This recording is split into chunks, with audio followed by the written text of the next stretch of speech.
6. It's called the northern and the southern kingdoms. They've been ripped apart because they are individuals who on the one hand will follow God, and then the next moment they'll rebel. I'm coming to your house, just stay there. According to the text, it wants us to understand that some things have transpired because after all, that verse 28 suggested that there's a period of time that he's addressing because he says, and afterwards. It would lead us to be pushed back to what happened in the first chapter. So when we look at chapter 2, verses 28 to 32, this short pericope of scripture forces us to go back to see what was transpiring in the life of Israel. So I meandered back into the text just so that I could get a glimpse of what was happening at the time that Joel was writing. He said, Smith, on Sunday morning, when you stand before the people of God, help them to understand that there is something that happens beyond the suffering. When I went back and I looked at the history, I discovered that there was something so traumatic that was taking place in the midst of the northern and southern kingdoms that God wanted you to know this morning that just because you're experiencing some challenging days, God has not deserted you.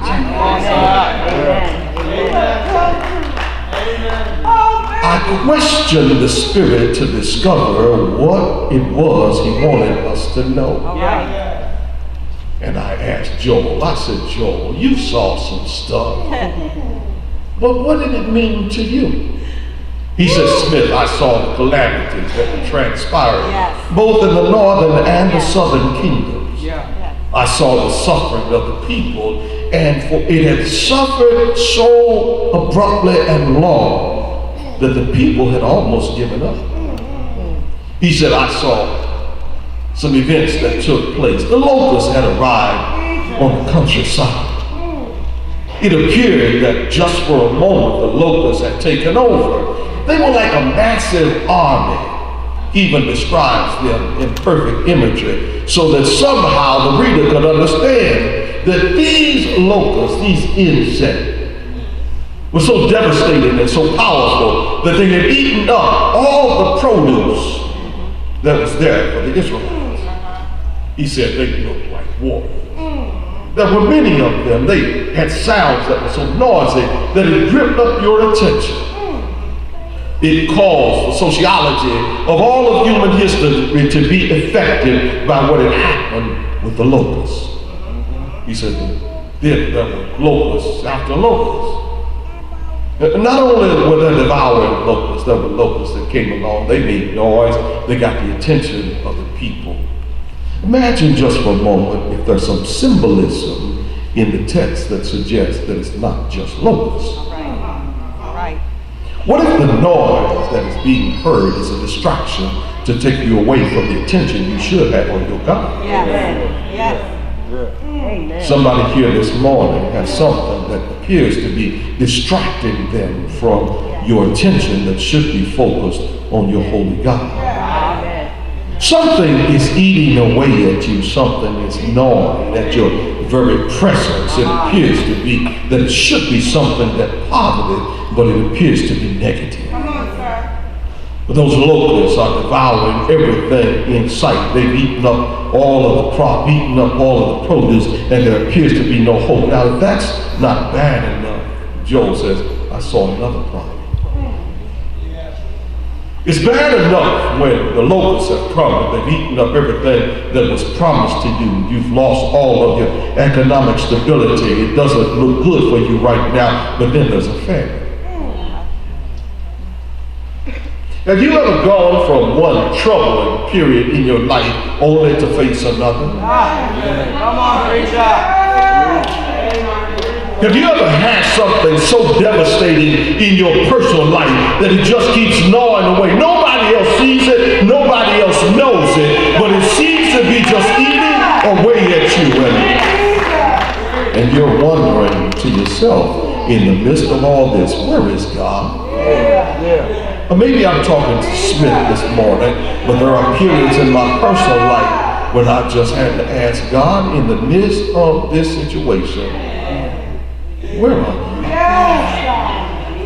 Something tells me that the Spirit didn't share with me this week to give this to you for no reason at all. Somebody in this house is experiencing something that's gnawing away at you, something that's noisy and distracting, that's taking you away from worshiping your God. And God wants you to know that there is something beyond your suffering. Some of you are sitting here this morning. You've lost positions, you've lost jobs, you've lost vehicles, you've lost homes, you've lost fellowship, you've lost friendship, you've lost love, you've lost relationship, and it just keeps gnawing away at you, and you think you're not going to make it. But God says, Smith, tell him Sunday morning,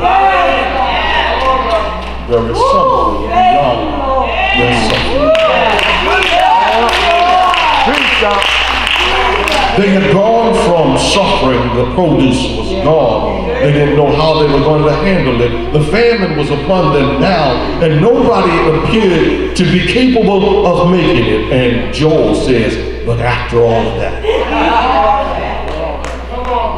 after all of that has been done and said, then God shows up as he does. God said, assure them, both old and young. Assure them, those who are in power and those who are enslaved, that I will help those who are male and female. No matter what position you are in, no matter where you live, no matter if you live in a gated community or in a caboose. God says, beyond your suffering, I'm going to show up. Isn't it good news this morning to know that when you don't know how you're going to make it, God says, I'm going to be with you. And so let the old men know that they can dream dreams. And let the young men know that they can have visions for the future. And not just for you dogmatic individuals who assume that the only persons who can lead are male. He says, tell this also to the females. I know I just messed with some of your theology there. But God wants you to know that God can use whoever God wants to use. And he said, just in case you're confused and mixed up and you don't believe it's going to happen, over there in the book of Acts, don't forget Joel is being prophetic. He is a Navi according to the Hebrews. He's the spokesperson for God who stands up and says what God wants said. And he says over there in the New Testament, in the book of Acts, in the 2nd chapter, there was a day that we refer to as the day of Pentecost, when God says, I'll pour out my spirit upon all humankind. It's on that day that God's going to empower you to do what he needs you need to do, so that you will no longer have to suffer all by yourself, and you'll know that I'm with you. Now, just in case you don't get that, in the 32nd verse, he wants you to know that without a shadow of a doubt, God is going to show up, and you're going to know it because the sun